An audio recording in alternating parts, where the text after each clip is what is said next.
This lesson is going to cover the Gedan uki, or the low block. So we're going to be covering the low block, Gedan uki, and we're going to do this with a closed fist. In the middle blocks, and the high blocks, you did with a different. This one you're going to start with the hands closed in a seiken fist, a regular fist. You want to make sure that you're squeezing your fist nice and tight. And your blocks, your high blocks are going to cover your head. Your middle blocks are going to cover from your belt to your shoulders. And then the Gedan uki, or the low block, is going to cover from the belt down to the knee. Anything lower than the knee, and you're going to be blocking that with a leg check. And so we'll do that in the future lessons.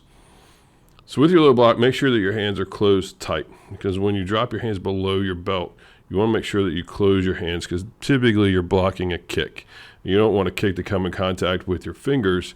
You want your fingers to be nice and tight, rolled into a seiken fist, so that if the kick comes in, it smashes into your fist, you're going to be fine. And the kicker is not going to be so fine. So you want to make sure that you're closing that fist nice and tight.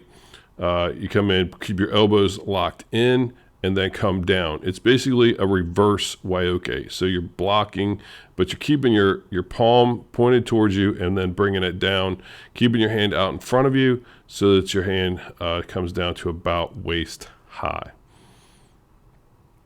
Also, when you typically block a front kick, so you're going to be stepping back into a kibidachi. And so you'll distance yourself away from the kick, come into a kibidachi or horseback riding stance. You're going to be on like a 45-degree angle as opposed to your opponent, but you're going to rotate your hips so that the top of your body is facing your opponent, and then come down with that low block. And that puts you in a good position to defend strong, but it also helps you get in position for your counterattack.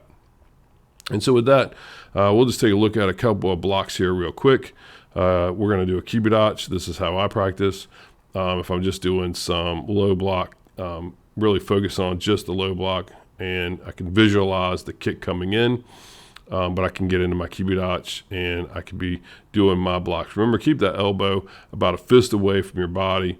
Good sanchin positioning, close the fingers nice and tight, and then rotate that down using the strength of your shoulder and your lats and your back muscle to bring it down. Snap that block down.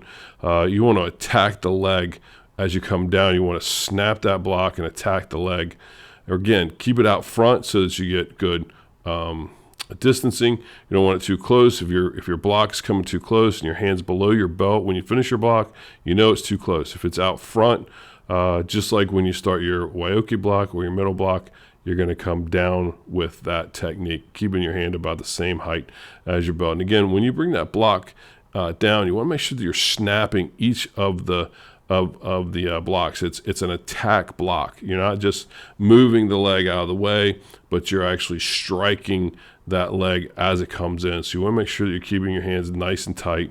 You're building your strength in your hands as you squeeze those hands, so that when you develop your grab on the end of your waioke, you can make sure that you have a nice strong grip.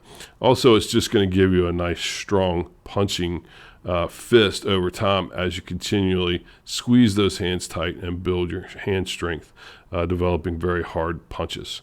And so again, make sure you keep that elbow one fist away from the body. That's going to give you your positioning. It's the same as sanchin. Fingertips are height as your shoulder, and then squeeze that hand down and then rotate this arm into a block position. And you'll engage that front kick or low punch coming in from the front, and then you'll sweep it to the side, but you're also going to be attacking it with your block. So again, this is the Gedan uki, the low block, and make sure that you're practicing that. Take care, and we'll